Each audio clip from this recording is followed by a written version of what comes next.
Welcome, my digital pathology trailblazers. I do have a very special guest today. I'm not going to tell you who that is, but if you type, well, I'm going to tell you later, but if you type digital pathology in Wikipedia, you're going to see his picture. He's sitting there in front of his digital pathology cockpit with one screen looking at an image and the other one for typing or something like that. If you don't know how he looks, you will not know that it's him because the picture is just a picture of him. It doesn't say his name.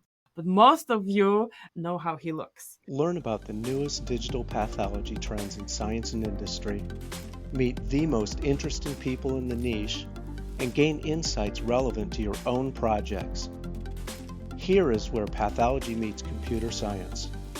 You are listening to the Digital Pathology Podcast with your host, Dr. Alexandra Zhurov.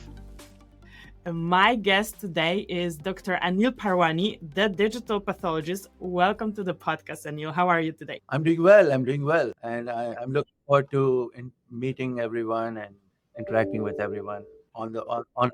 It's so great to have you. I have read many papers of yours and my digital pathology trailblazers as well, but I would love to hear your digital pathology story today. So let's start with your background. How did you get into this area?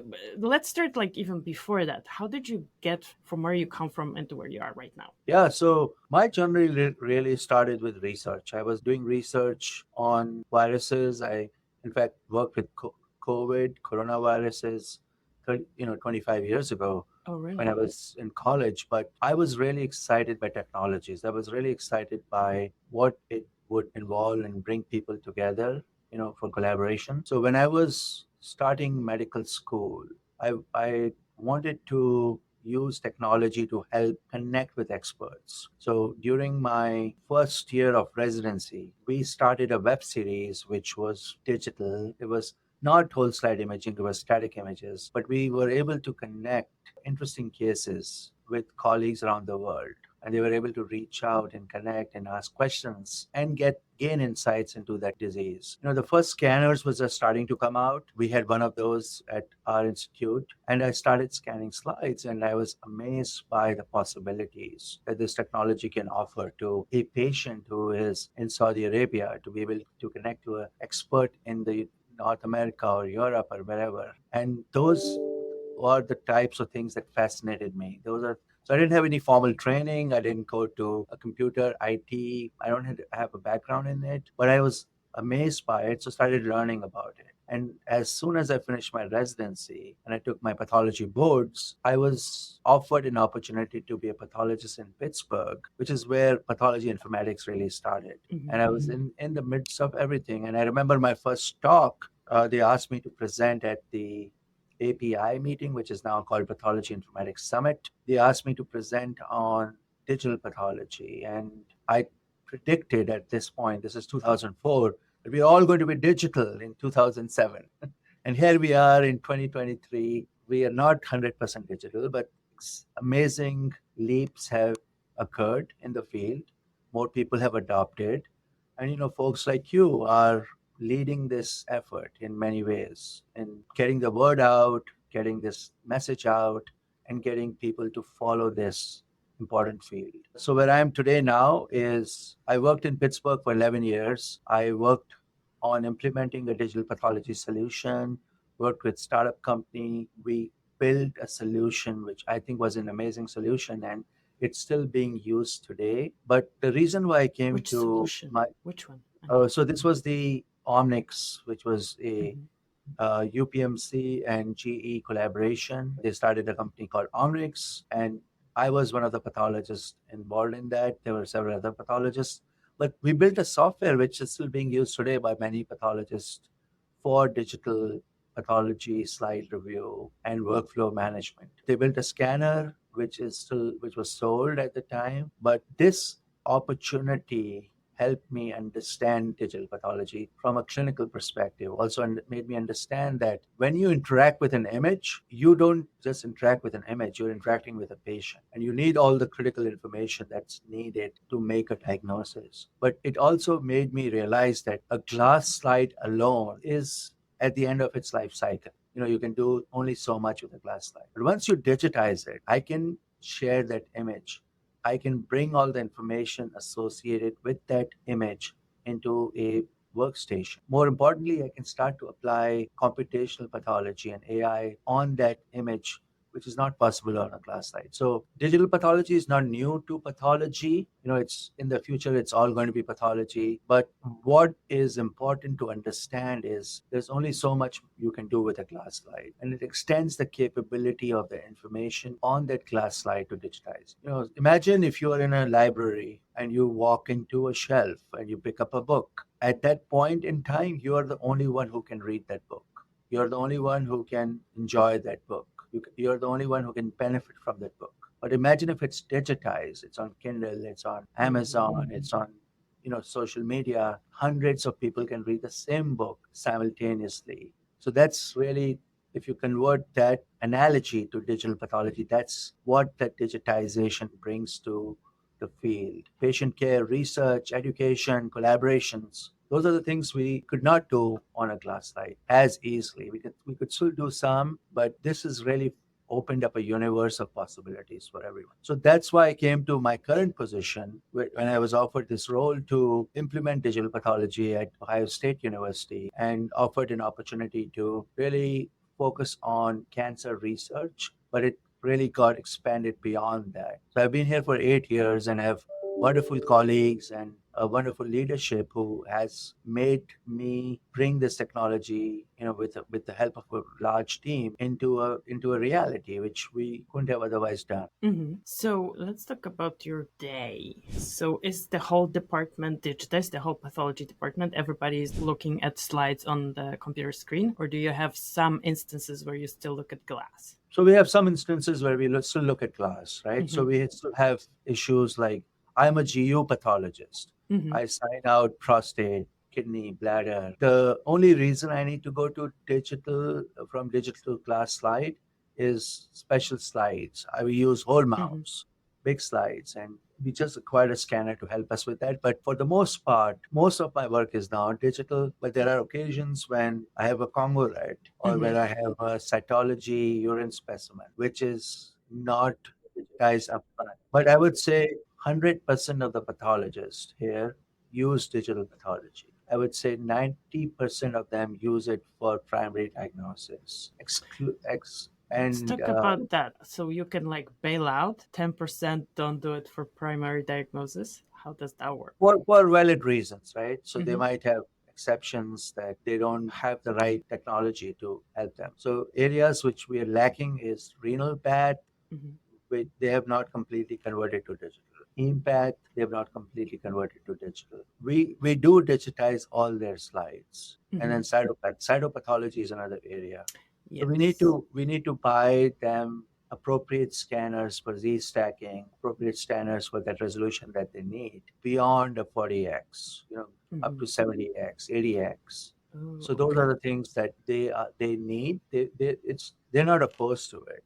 I can tell you this: we had a downtime recently where our system went down. So all the images that were being captured in the histology lab, they were not available for review for our pathologists, and it was the longest downtime we ever had in the last 7 years. It was like 12 hours, and pathologists were crazy. They became mad. They became annoyed because 7 years ago, I told them, when we go digital, you will not use your microscope. And they did not believe me. But here we are in 2023, in April, May, whenever that happened, they were complaining that we don't want to go back to the microscope. So that was a transformation that I witnessed. I felt bad. I wanted to fix it. And we had colleagues who were working to fix it, and it was fixed. It took about 12 to 15 hours to get back to the ground state, and it was a silly, simple security issue which could not be resolved between the vendor and the institute. But that episode, that event, made me realize that how dependent have we become on the digital workflow, on digital pathology. In our institute, this is a clinical system. If it goes down, we call the help desk. Pathologists call the help desk. They have experts there who address these issues as they come. So we've come from a point where we had one scanner, no barcoding. Most pathologists were not interested in using digital pathology.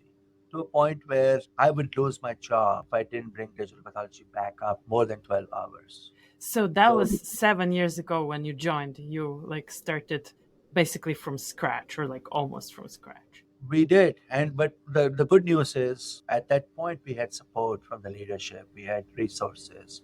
They were committed to it. And they were committed for research purposes in the beginning. But they soon realized that if we can have pathologists review cases digitally, those cases will become research data. Those cases will go into a database where pathologists could review these cases, or clinical oncologists or even researchers could review these cases in real time. So it became a reality in 2018 where we started signing out digitally for the first time with primary diagnosis. And we chose systems which were already FDA approved. But what we have learned from that process is that the technology itself is no longer a barrier. We can get image quality which is equivalent or even better in some magnifications to the glass side. And pathologists are very, very tuned to it. They are very comfortable with making those diagnoses, and they can make that leap without any issues. So we've come to parallel universe where we have, in the beginning we had 90% pathologists on glass slide review and only 10% on digital review. Now we are in a parallel world. We have 90% digital, 10% non-digital. So we're moving into that process. But we don't want to push it.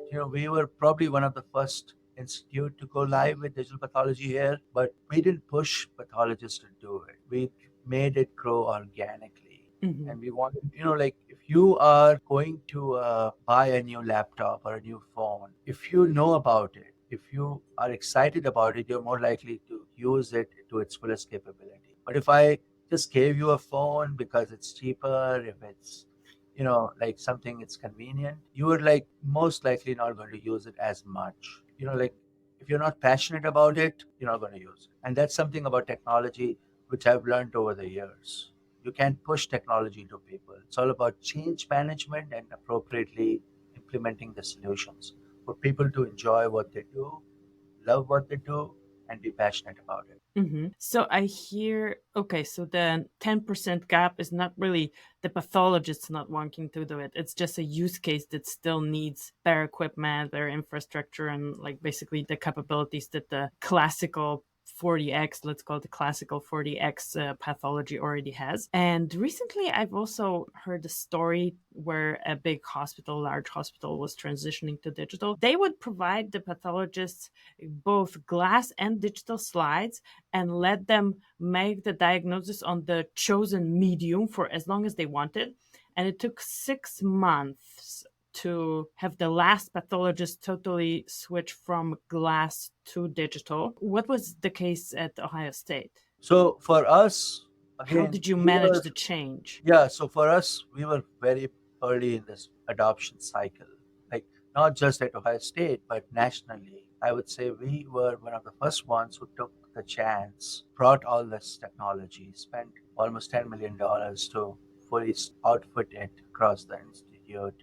We bought high-end monitors for all pathologists. We bought input devices. We bought storage. Our goal was to get to a point where pathologists would love this technology. There was resistance from the financial people. Pathologists are already signing out on a microscope. What added benefit does it bring you?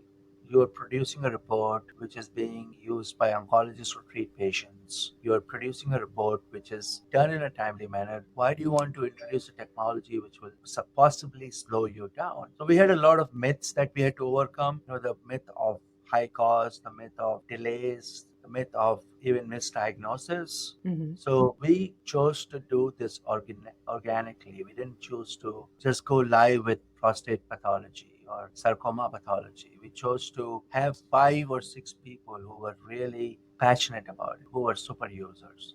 And as they started using digital sign out, their neighbors, the pathologists who were walking around the corridor, they would see them doing this and they were asking, where are your slides? I don't need them. That grew incrementally. But I think the biggest push for us was COVID. Yeah, I think for the whole industry, There was a like it was a pandemic, but it pushed so many technology advancement forward. And I'm glad that CMS kept the remote sign out and all the advantages that all the digital pathologists basically worked towards during the pandemic to build more proof that this technology is robust and we can rely on it. So, yeah, tell me about your pandemic experience at Ohio State. So there was a time, I think it was April 2020, where we were asked to shut down. Like we could not, Mm-hmm. we could not even sit down with one-on-one with the residents or fellows or collaborate. And there were pathologists who were stuck at home because they had childcare issues. They were at risk. Were at risk to be exposure. We were already had the digital pathology solution in place. So we saw a 22% bump during COVID in adoption. And, from a few pathologists to double digits to in the 20s. And as Yeah, that but took still, off, I would think it would go even faster and more because you already had the solution that solved the problem in place. Why only 20%? How so did 20% this from develop? where we were, Okay. not Mm-hmm. just not from zero. Mm-hmm. We already had 10, 12 people. So we started to see a bump every month, gradually 20% increase. So by 2021, we had 25 pathologists who had signed up. How big is your group? So we have 40 anatomical Mm-hmm. pathologists currently.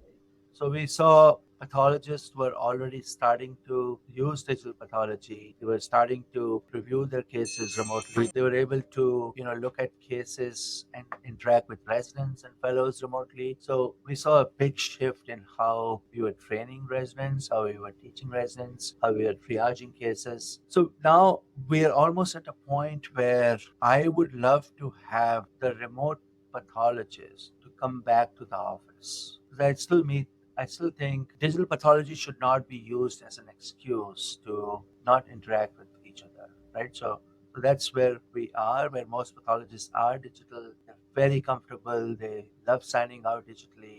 We've not seen a big difference in discrepancies on a glass versus digital, and some of the pathologists are mostly digitally signing out, and they're signing out remotely all the frozen sections and review of materials. So we've seen a large shift in the demographics of who signs out digitally, where are they signing out. But on the flip side, I still think we need to keep that engagement alive. We need to have pathologists in interact with one another in live, in person, post COVID. So that's the challenge that I'm dealing with, because they love the technology. They don't see a reason to come to the office and sign up. Mm-hmm.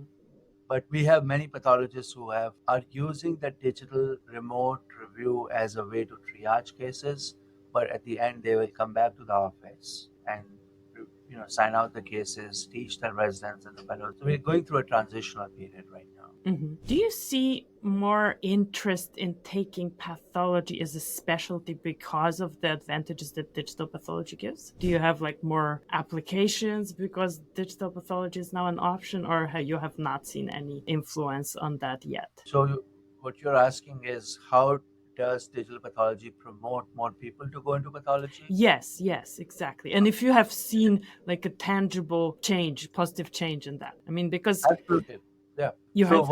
what I've seen is, in the United States today, if you look at pathology residency statistics, I think we have about 560 residency slots every year Mhm. for pathology residents to apply, for medical students to apply for residency. In the last 5 years, we've seen a decline in the number of US medical students going into pathology. So of all the 500 plus positions, 40% of those positions are not filled by US medical graduates. Okay. So But they're filled by foreign graduate. they're filled by foreign It's not that graduates, right? there are any empty, right? There is no empty Okay, slot, okay. right? Like luckily there is a competition at the end of the people scramble, they apply for those positions. But what we've seen in the last 2 years or so is more US medical students are looking at pathology as a career. In Mhm. my institute, we have several new electives and courses that we offer to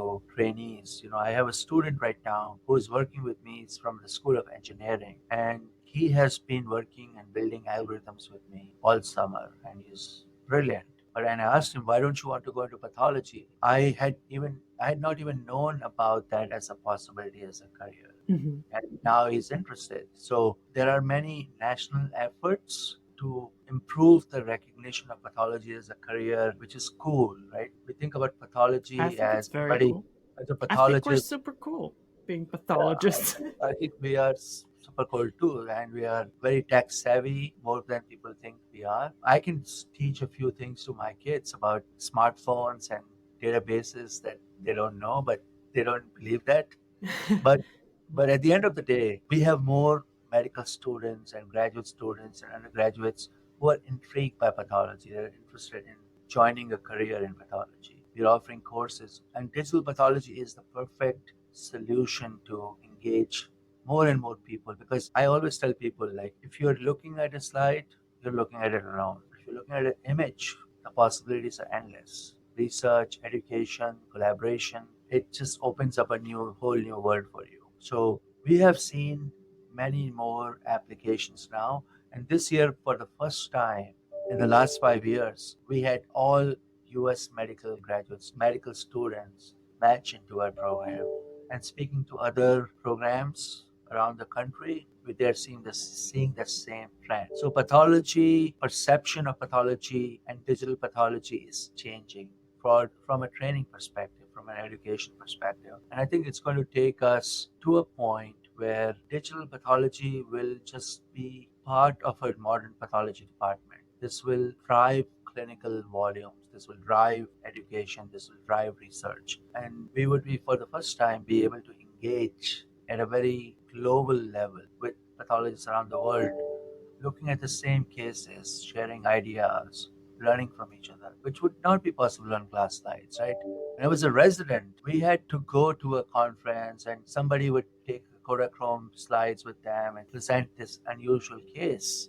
And today on Twitter, I can see it within seconds, or on your website, on your post. This Yes. the world has changed tremendously. And like, I come from a world where, when I was a resident, I only had 1 hour lecture on how Mhm. to turn on a computer and turn it off. I'm in a world now where I am personally learning how to code, how to do data visualization. How do I can actually write code now, which I could not. What language are you coding I'm, in? I'm, I'm looking at, I've been learning R, I've been learning Python. Mhm.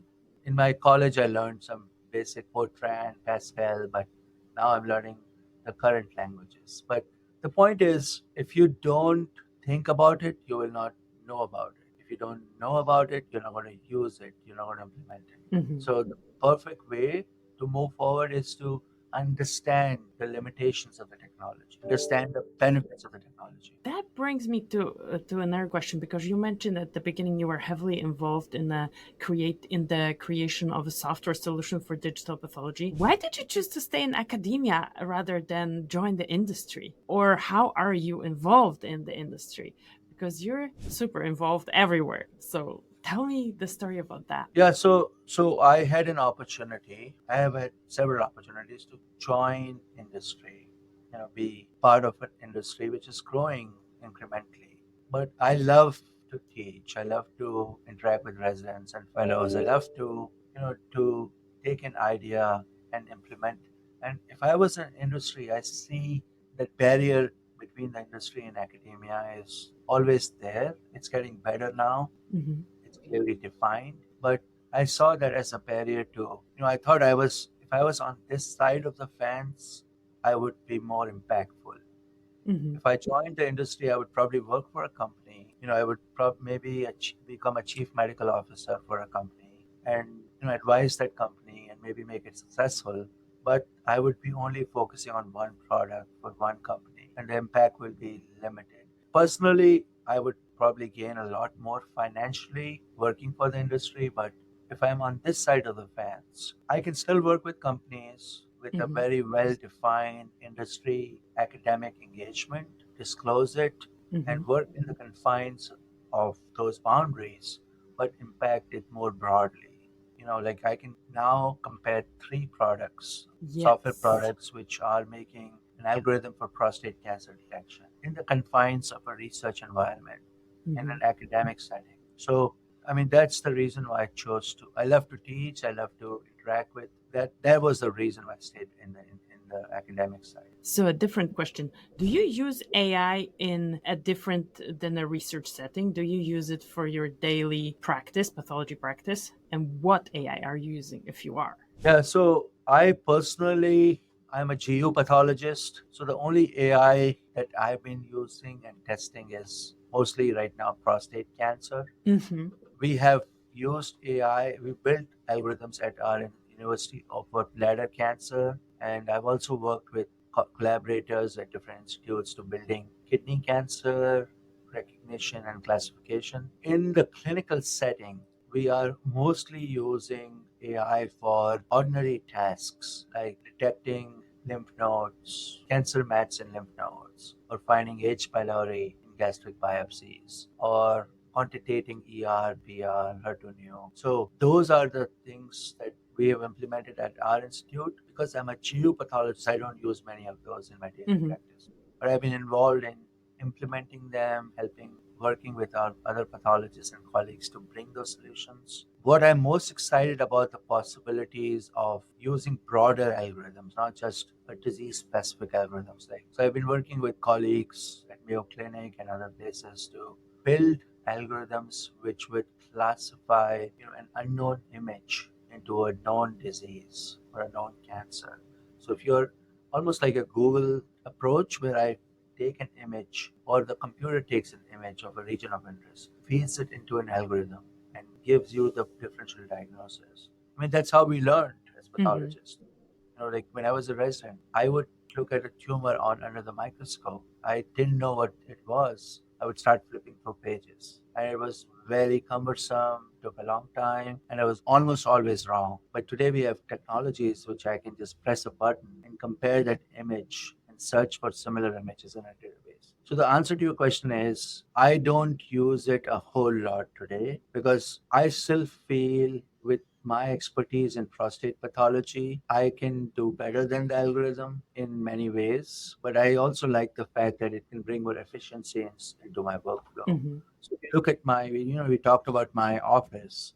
I have three Yes. monitors, and I have one which I use for reporting, one used for all the images that I review, and the third one is for all these conversations that we have about digital pathology and emails and Word. Mm-hmm. So many pathologists at our institutes are now using AI algorithms, and they're using it with either solutions that we've purchased off the shelf, or something we've been building here at OSU. But I would say we are not to the point where we are using AI routinely. I would say it will take us about a year or two to get there, Mm-hmm. to Okay. incorporate it fully into our workflow. And then it's not something that's under our control, it's more under the control of the interfaces and the Mm-hmm. user experience and the consoles or the workstations that we're looking at. All the vendors who build scanners, they're acquiring images. All the vendors who build AI solutions, they're building great solutions, but they're not talking to each other every day. And that's where you come in. You need to bring them together. I need to do that.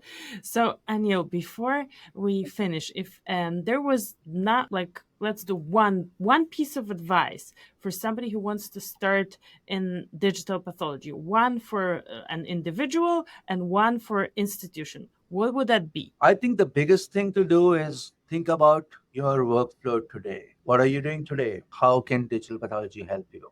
You might be a dermatopathologist and majority of your cases are basal cell carcinoma. And you might want to buy a solution which is not dependent on high throughput scanning or buying a particular AI, but focusing on that one problem which will save 20% of your time every day. Mm-hmm. So my rule is 20%. Think about a solution which will help you to save 20% of your time. And it could be scanning, it could be remote sign out, it could be doing frozens remotely where you don't have to travel somewhere for 20 minutes. Focus on one thing. Focus on the low hanging fruit. Focus on the biggest impact that $1 that you have to spend will have. And I see large digital pathology projects across many institutes, and they're focused on going live on July 1 Mm-hmm. with everything, and they get delayed. They get delayed and delayed and delayed. And that impetus, the impact, the momentum is lost. So pick one thing which you are most excited about as an individual. Convey it to your institute. Buy people's buy-in. Get them to be excited about the same one thing. It could be, I want to review all my immunostains remotely. I need to buy this scanner. It will take me this time. Make it a finite problem. Make it a smart goal. Mm-hmm. Make it something which is achievable, measurable in real time, and it produces a result. Set expectations which are realistic. And I see that why digital pathology projects fail. It's because we try to overachieve. Mm-hmm. Your goal should be underachieve. Your goal should not be, I'm going to be this institute who is completely digital. Your goal should be, I'm going to be this institute, this hospital, this lab, which will solve this problem. And digital pathology will help me get there. And then you can incrementally build on it. Mm-hmm. And we are the perfect example. We didn't start with 100% sign out. We didn't start with the goal to achieve this in 2 years. Our goal was to incrementally build a solution Mm-hmm. which people are excited about. Because if people are not excited, like if I'm going to just say July 1, everybody is digital. It's your my way or highway. Nobody will buy it. Mm-hmm. Everybody will leave Ohio State and go somewhere else. I love the advice that it should be problem, like solution oriented rather than like some achievement based. I think often, like you say, we try to overachieve and fail. And then the perception is, oh, the whole digital pathology initiative fails. And maybe it was just, one problem or 50% of whatever you set out to achieve was achieved. But from the outside, from people who are not involved in this, and often these are decision makers, this looks like a failure and they don't want to embark on this journey anymore. So framing it as, okay, we're solving this one problem that's going to give us 20% more of our time, revenue, or whatever. It's a very sustainable way and, gives people the feeling of accomplishment and the motivation to try the next 20%. So thank you for that. And thank you so much for joining me today. It was an honor and a pleasure to have the digital pathologist on the podcast. Thank you so much. If somebody wants to ask you questions, what's the best way to contact you? I love emails. So Mm-hmm. if you want to send me an email, I'm very good in responding emails and be persistent. So if I don't answer the first email, follow it by a second email. And I promise you I will answer. Okay, so rather email than social media. Social media works well. LinkedIn is my preferred social media, but I haven't joined Threads yet. Not yet.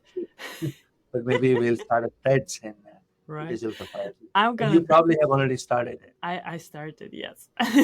And TikTok. So if somebody wants to find me there, you can. And I'm definitely going to link to your LinkedIn profile. And whoever wants to start the conversation can reach out there. Thank you so much and have a great day. Thank you so much as well. Thank you. Take care. Thank you so much for listening and tuning in for the full episode.